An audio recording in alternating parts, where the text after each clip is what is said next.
All right, so you know how sometimes you just want to cut through all the clutter and really get to the heart of some of these big, complicated topics? Yeah, absolutely. Well, that's what we're doing today, college sports.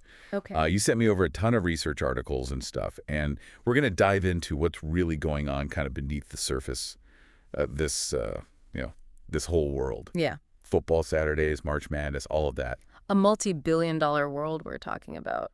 It's full of passion, a lot of money.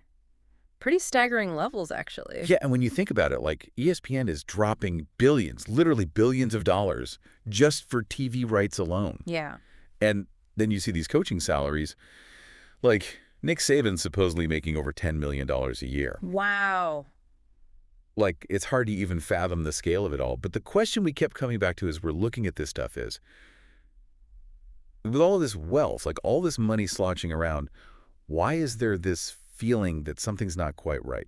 Yeah. Especially for the athletes themselves. Right, because when you see these numbers, you naturally start to wonder, well, where's all that money coming from? And then, ultimately, who is benefiting most from all of that? Yeah, for sure. So let's break it down. Where does all this money actually come from? It's not just one big pot of cash. No, it's not. There are several different revenue streams in college sports. You touched on the TV deals with ESPN. Those are really the cornerstone. These agreements guarantee universities and conferences huge payouts Right. just to broadcast their games. It really highlights that, these media companies, they recognize the value of college sports. You have a really reliable, very passionate audience, so it creates a very stable revenue source. Yeah, and they're not small deals either. We're talking billions of dollars over multiple years just for the right to show these games on TV. Yeah. So it really emphasizes that demand, that people want to watch this. They're willing to pay for it. Absolutely. Now, beyond that, you also have your more traditional sources of income.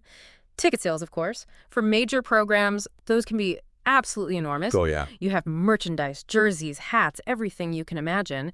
And we can't forget the sponsorships. That's where companies pay to have their brands associated with popular teams and events. Oh, right. Yeah, of course. Yeah. And, as we said before, a lot of this money, it goes towards those coaching salaries, operating costs for athletic departments, the whole 9 yards. And it kind of makes you wonder, how does all this money, the amount of money in college sports, how does that compare to, other entertainment sectors? Is it on par with, professional leagues or even Hollywood? Well, it's fascinating. It really is. The way it's organized is obviously different, but the revenue generated by some of these major college sports programs, it rivals professional leagues, some of these entertainment giants. So it really is functioning as a huge, intricate business. And the key takeaway here is that the way things are set up now, the people who manage the athletes, they're being compensated at these incredibly high levels. Right. But the athletes themselves, they've historically been subject to a whole different set of rules. Okay, so that brings us to the athletes, right? The ones who are out there on the field, they're the ones driving this whole financial machine. What's their reality in all of this, in this multi-billion-dollar industry? Well, this is where things get really interesting, and there's a stark contrast. For most college athletes, their main form of compensation has been athletic scholarships. Okay. And those typically cover your tuition, room, board, sometimes other expenses. So on the surface, that sounds great. You get a free education, right? Mm-hmm. But when you look closer and you really dig into it, is that really fair? Is that enough considering all the demands, the time, the risk, and the amount of money these athletes are bringing in for their schools and for the NCAA? Right, and that's the big question, because while a scholarship is definitely valuable, it doesn't reflect their direct contribution to all that revenue we were just talking about. Right. And your research highlighted that many athletes come from backgrounds where, they have financial needs that a scholarship alone doesn't necessarily cover. Oh, for sure.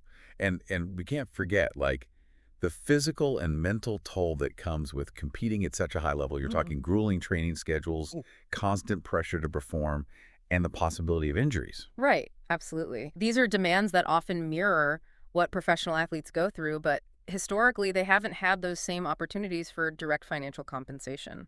For so long, the NCAA has been at the center of all this, the governing body, right? Can you kind of explain what their role is and how they've traditionally viewed college sports? So the NCAA has always operated under this model that's, deeply rooted in the concept of amateurism. Basically, the idea is that college athletes, they're students first. And their participation in sports, it's like an extracurricular activity. It's not a job. Right, right. And that's the principle behind their rules that have always prohibited direct payment to athletes beyond their scholarships. So this whole idea of amateurism, it almost feels a little outdated when you look at all the money involved. It's been a pretty big point of contention, hasn't it? Absolutely. For years, critics have argued that these strict amateurism rules actually exploit athletes, especially in the big money sports like football and men's basketball. Right. They're generating huge amounts of money for their schools, but they're limited to scholarship compensation. Yeah. And over time, there have been legal challenges, public pressure, all questioning the fairness and, just the sustainability of this model. Okay, so that kind of leads us into a pretty big development that your sources highlight, this whole idea of name, image, and likeness, the NIL deals. So this has really shaken things up, hasn't it?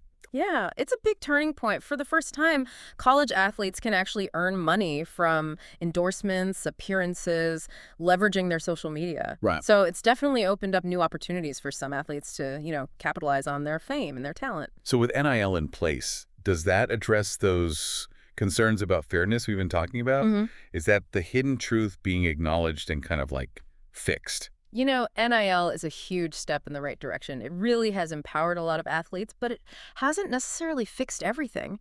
Your sources probably touch on some of the ongoing debates, like how are these NIL opportunities being distributed? Is it fair? Is there a potential for disparity between athletes in different sports, different schools?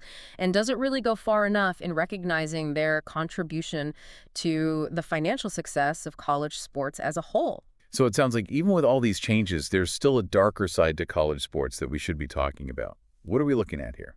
Well, the reality is this drive for success, it can sometimes lead to misconduct and just systemic problems. Oh, yeah. You might have seen examples of academic fraud where athletes are getting preferential treatment, maybe even having their work done for them Wow. just so they can stay eligible. And recruiting violations are still an issue, where universities or these boosters break the rules to attract top talent. Right. So it's high pressure, and sometimes, ethical boundaries get crossed. Absolutely. And it's not just isolated incidents, is it? There are bigger equity issues, right? Like your sources talked about disparities. Yes, exactly. Disparities have been a concern in college sports for a long time.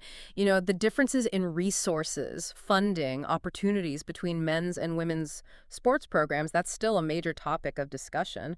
So looking ahead, what do you see for the future of college sports? The conversation about paying athletes directly, that seems to be getting louder. It definitely is. That debate about whether college athletes should be classified as employees and compensated directly beyond NIL and scholarships, that's not going away. And it's really complex. There are a lot of potential reforms being talked about, things like revenue sharing models, maybe creating different tiers or classifications within college athletics. So each of these potential changes, they would have big consequences. Huge, yeah. It wouldn't be a simple fix. No, not at all. Directly paying athletes could affect everything from ticket prices to how many sports a university can actually support. Yeah. There are legal hurdles, logistical hurdles. It's a big undertaking. So as we wrap this up, what are the main takeaways for you from everything we've discussed? Like, what's the essence of this hidden truth about college sports? Well, I think what really stands out is that college sports have become this, economic powerhouse. It generates billions and billions of dollars every year. And then you contrast that with how the athletes have historically been treated, especially when it comes to compensation. You can see why there's this sense of unfairness. The NCAA's old way of doing things, this whole amateurism model, it's really being challenged by the reality of this massive business. And while NIL is a big change, there are still fundamental questions about fairness, about the well-being of the athletes. And then we have to acknowledge all the other issues we talked about, the pressures, the systemic problems that exist within this whole world. It really makes you think about the whole system differently, You start to see college sports in a whole new light. Yeah. So thinking about all this, the money, the athletes' experiences, the NCAA's role, all of it, what changes need to be made, what needs to happen to make this system more fair, and just for everyone involved, especially the athletes. It's such a multifaceted issue with so much to consider. It's something that definitely deserves more attention, more exploration, more conversation. Thanks for diving into this with me. Thanks for having me. It's been great. I enjoyed it.